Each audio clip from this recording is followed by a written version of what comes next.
Getgide bildiğin kadar uzak dur, özgesiyle hayallarımı gedib vur. Senle benle alınmır en yaxşısı, bacardığın kadar benden uzak dur.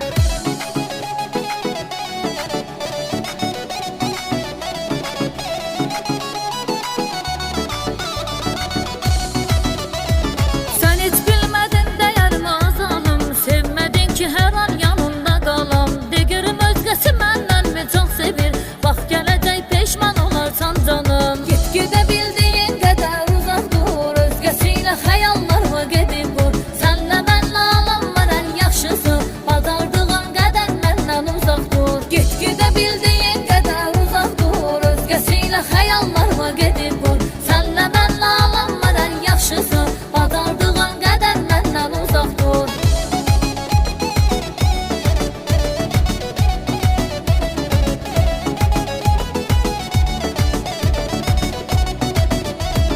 Gözlerinle yaş geleceksen mənə, sana kalbi daş geleceksen mənə.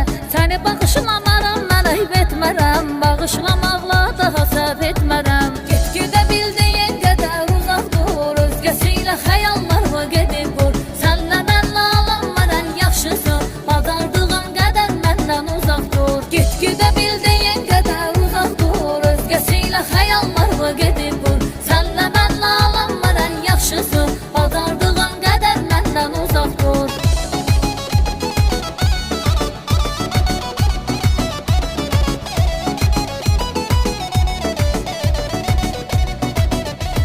Gözüme keder yaşını çok düzmüşem, ben daha her şeyden elimi yüzmüşem.